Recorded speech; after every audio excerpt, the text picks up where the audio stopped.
So you've extracted your data, you've done your analysis, and you've already started to spot between 3 to 5 major insights or findings that are emerging from you really getting deep with your papers. Now's the time to start thinking about how to structure your results section, how to write up. The overarching principle here is you want to come up with a structure that's going to enable you to communicate your main findings, to allow them, as I said before, to breathe and really to bloom. How are we going to do that? Well, this section can be tricky to write, and sometimes you can struggle with it. And a lot of that struggle traces to not having a clear structure or flow to the results section. And I want to help you identify the way to do that. So I want to do that by showing you a few different ways you can approach this, and I want to show you a few examples of systematic reviews that we've published, and then share with you a general template in your results section that you can follow in writing up your own results section. So let me come over here and let me share my screen. Okay, I want to go into Google Scholar, and I will want to look for a few systematic reviews. I think it's easier for you to progress by actually seeing how this is done. I'm going to ego Google some of our own reviews that I've done. So here I want to give you an example of just a few to give you an idea of how we went about structuring our results section to really highlight some of the main points. So in this one, we were comparing the performance of private and public systems in healthcare. And we actually had a structure from the very beginning of how we wanted to organize our data based on something that was already used in the field, which was a model from the World Health Organization that the World Health Organization had health system themes. And that made it pretty straightforward for us. We said, okay, we want to actually analyze our data by these WHO health system themes. And we already knew that we had some main findings on the public sector seemed to have better access, but the private sector had better responsiveness. And so that fit really well. And so what we did is we'll see in our results section, we organized by theme 1, theme 2, theme 3, and so forth. So it's really important. You might have already in your field a common conceptual framework or a way your area is thought about that's going to enable you to structure this logically. If you don't have that, don't worry. It's likely because your field doesn't have a common point of reference or framework that is going to be used. You might want to look at your nearest neighbor paper and see how they've structured your results at this point, also to get some ideas and insights if there is some important conceptual framework that's going to enable you to structure your results to be consistent with the way your field is talking about your area. Again, if not, that is not indispensable, it's not strictly necessary, and we don't do this in every review that we do. But I just wanted to alert you, this is one option of how you can proceed. I also want to highlight something that will happen. You'll see that somewhere in the paper, you're going to get a description of what's in your study. So here we go. 59 studies were empirical research studies, 13 meta-analysis, and the others were reviews. 1/3 were in Africa, another were in Southeast Asia. All of yours, whatever it is, you're going to have the top section of your results that's just going to describe what's in your study. How many studies were randomized controlled trials, and how many were cohorts, or how many were from this or that region, how many used this important index to measure your outcome. That is almost always going to be the top section of your results. And your data analysis table is indispensable for summarizing that in a neat, tidy way by looking at your columns and just counting up these different characteristics. It would be very hard to do without that. So make sure you're not trying to write up your results until you've actually got everything extracted and analyzed, or you're just going to give yourself a lot of headache. Let me come back to another example, though, because that was structured thematically. Let me look at here, let me take another here, trade and investment agreements. This was done by Pepita Barlow, who this was a foundation of her PhD. She went on to become a tenured professor at London School of Economics. Really fantastic foundation for a PhD, helped her identify some really innovative data sets. She went on and published. And you see some of the ingredients that are going to be familiar, Prisma, right, described in the methods as always. We've covered this before, so I won't go through that. But here, at the top, you're going to get study characteristics. Again, a descriptive section of what is in the studies. Now, here she decided to summarize hers by different outcomes. So she had outcomes of food, beverage, tobacco, and that became a nice, tidy way, as you'll see, to structure the results section. Then she had another subsection on access to medicines and technology. So she did another here, structuring by health outcomes. And then there were some health outcomes that didn't fit tidily, that were just kind of hanging out there, and she put all these other health outcomes or aggregated health outcomes in this category. She had some other analyses that she did that I don't want you to worry about, but what's really important is she had looked and said, I'm seeing important differences when I'm looking at the impact here of these trade agreements on medicine versus looking at the impact on tobacco. And to now enable that point to really express itself, I'm going to create subsections. One other thing I want you to see is that each of these then describes as well how many studies were in this category, says a little bit about them before getting into it. And sometimes you will often see some kind of quantitative description of the study going on. 2 studies and did this, and then describe them. In general, one thing you need to think about in your results section, now, beyond this initial descriptive section here, I'm in the methods, hang on, let me come back down for you. Here is that you need to kind of think for a second, how many studies do you have? And how much space can you allocate to them? So if you have, at the end of the day, 10 to 15 studies, you're going to have space to go a little bit in depth and talk about those studies, what those studies did, what they found, what's the importance of it. Where if you have 60 studies, you're not going to be able to do that for every study. You're going to have to talk about what is the tendency I'm seeing of these studies and give 1 or 2 studies that illustrate that as an example. You can't cover what every study did and what it found. You would end up saying, okay, here's the tendency of these studies, 20 out of 25 found this, and as one example, this study did this and found that. And that's going to be really important to include in describing your results.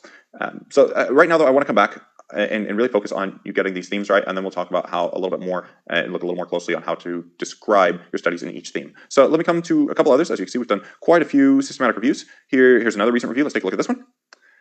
And again, the highlights here, we're foreshadowing. Some journals like to have highlights. By you finding your 3 to 5 main findings, you're going to make life a lot easier for you if you do need to go down and identify highlights. So let me come down. This study, again, Prisma, you're going to see common patterns here as before. So again, here at the top of the results, you can see, again, descriptive statistics about the studies.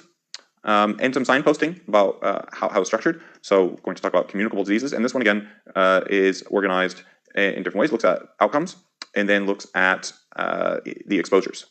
So here you can see, just differentiates, disaggregates by outcomes, and then has a category of others that just didn't quite fit.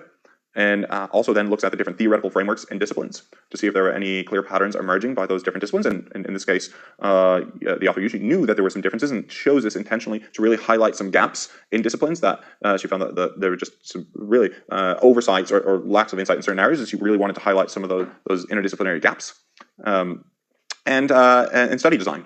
That was another subheading that usually decided to summarize the studies by the study design. And because in her space, there's a lot of heterogeneity. Some looking at social media, some looking at websites, some messengers, different ways the studies were done. And that really helped bring out richness. So she went through and described, here are the experimental designs, here are the social media designs, here are the surveys to bring out those patterns. Okay, so I hope this helps. And I want you, as we go through this, to already start thinking in your topic, okay, what could my subsections of my results be? How are those sections going to help me to slot in and ensure my key findings are covered? All right, maybe it is on study design, and study design would help you say, well, the cohort studies, there were 12 cohort studies, and 8 out of 12 had a positive finding, but cross-sectional design, none of them was positive. And that tells me that the stronger longitudinal designs are a better way to progress here, a better way to proceed. Don't know, but it's going to depend on your field. One thing, I want you to look at the structure of these points. So what's been done here? 7 studies use experimental designs. In some cases, you can describe all of them here, but in this case, usually the author was able to describe all of them only very briefly. So you have a few options for writing up each paragraph. Usually what you want to have is a very strong topic sentence that's going to say what this paragraph shows. All right, so this is very clear. 7 studies use experimental designs. And it's going to tell me then, just setting the scene, that this is going to tell me about all the studies using experimental designs. And very briefly go through each study, what it did, what it found. What it did, what it found. What it did, what it found. And that's kind of the pattern that I want you to aspire to in writing up yours. Let me come back to Pepita's as an example here. And you can see the same kind of pattern in the results. So we had 5 analyses looking at these different outcomes. And here, she's not describing them in detail, but she's saying, for example, and going into detail about this one, what it found. And saying a further 4 studies found similar kinds of patterns in these other countries, citing them all. So that's a choice. If you have enough space, you can talk about all the studies or slot them together. If you don't, then you might have to do this kind of structure and say, well, for example, this study found this, and the other studies found similar increases in these different regions. I like, in general, result sections that go beyond that example you showed. You said 7 studies were experimental. Go and describe a little bit more when you can. So in this case, this one's nice because it says all five variant analyses identified increased imports, supply, sales, and consumptions of these unhealthy things. One study here, so one study that we did found this, one study found this, and one study did that. That's also fine. This one's not as nice. I would have liked to have said here, 3 studies looked at sugar-sweetened beverages and all found positive effects. So I'd like for you to give a summary for each of your subsections of like this. 6 studies did this, and it says all did this, and then summarizes the relationship. There was no consistent association. So I want you to make also a judgment and say, okay, 5 out of 6 found a positive relationship or didn't find a relationship at all. Was this mixed? Did this all have a central tendency? Try to give, if you can, that kind of quantitative summary in each subsection of your results. So to bring this home, I think now we can come to a Word document, and I want to summarize your results. So the first part of your results, we want to have descriptive statistics, right? And this is just going to tell people what's in your final sample of articles that you're analyzing.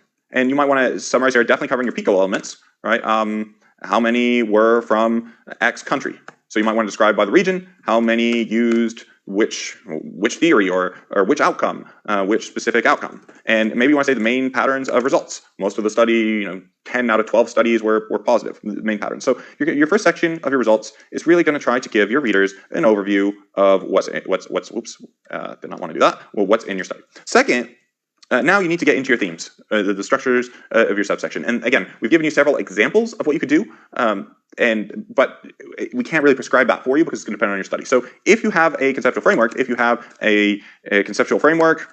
that is commonly used and you find it is helpful to showcase your findings, use it to identify your themes.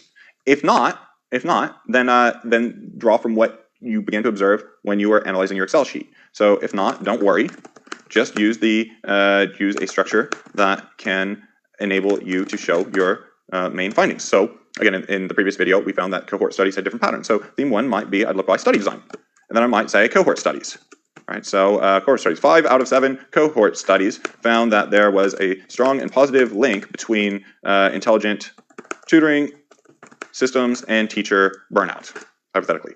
I might not be able to describe all 5, so as one example, X and colleagues, what did they do? What did they find? So X and colleagues did a randomized controlled trial of X tutoring system, and you should be able to write this all up from your Excel sheet. That's very important. If your Excel sheet, if you did your hard work earlier, this is going to come easy naturally. Did a randomized controlled trial of the intelligent tutoring system. I often will have that, I'll have on one page, I'll be looking at my results section, on the other monitor, or I'll split my screen, I'll look at the Excel sheet, and I'll just write up straight from that. And in the rare cases I haven't extracted everything, I'll go back to the paper and look at it and make sure I'm describing everything accurately. So X and colleagues did this.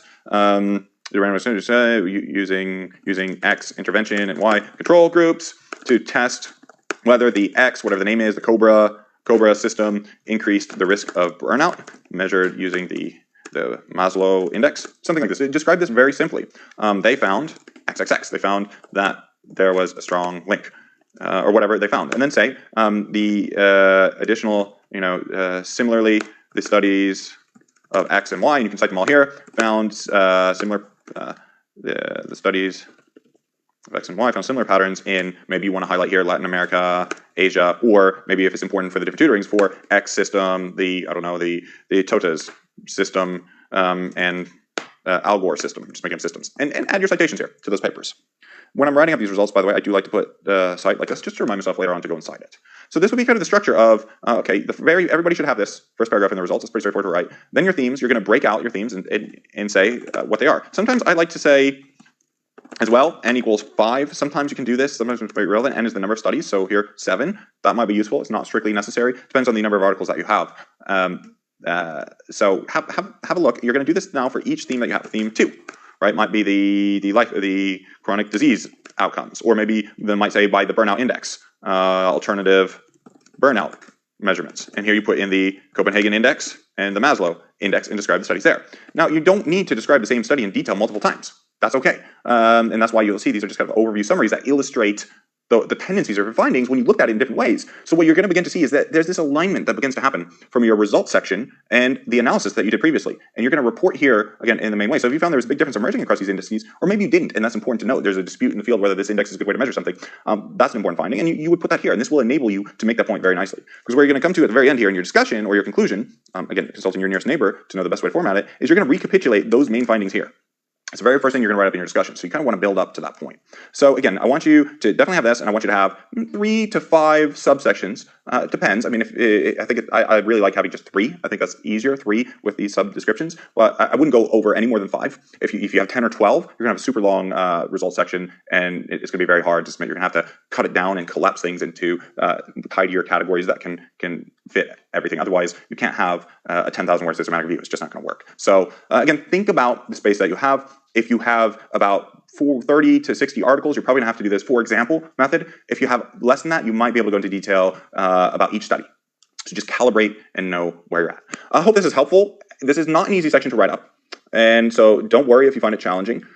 Sometimes when students are having difficulty writing this, it's because they don't have clarity about what their main findings are. So make sure that's in place. If you do have clarity, then make sure you've got a clear structure that enables you to show that off. And if you have a clear structure, then you should be able to find that, well, this is really straightforward. I'm just going to summarize the central tendencies and give examples, rich examples, straight from my summary table.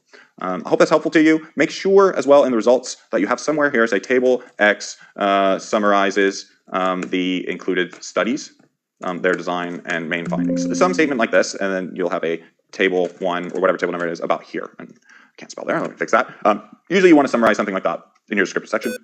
I just numbered these for now. You're not going to actually want to number these in your results section. You're probably going to italicize these. But again, that's going to vary. Don't get too hung up on the format as long as you keep your structure clear. And again, I strongly encourage you to go back and look at your nearest neighbor paper that you identified early on as a guide and reference for how you might want to also think about structuring your results section. Again, don't hesitate to get in touch if you have any questions.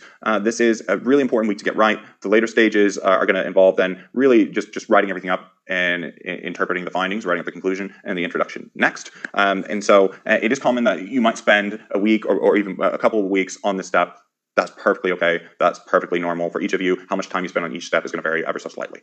And the last thing I want to just tuck in here is if you do see these kinds of patterns, do think about If necessary, this is an extra point you can add on. It's not strictly necessary. Creating some summary figures that really highlight some of these main findings, if there's a way to do that. Not strictly necessary. A lot of reviews won't have that. Good enough to just have your summary table and your Prisma. But if you can think of a compelling graphic to put here, that can help with your paper going through peer review down the road. All right, go make sure you complete the worksheets this week to stay on track. Watch some of the live sessions, the live demonstration students with students going through this step, because that's also going to give you ideas and insights for your review. And really make sure you pay close attention to those nearest neighbor papers to give you some good insights for your results section and how to write up.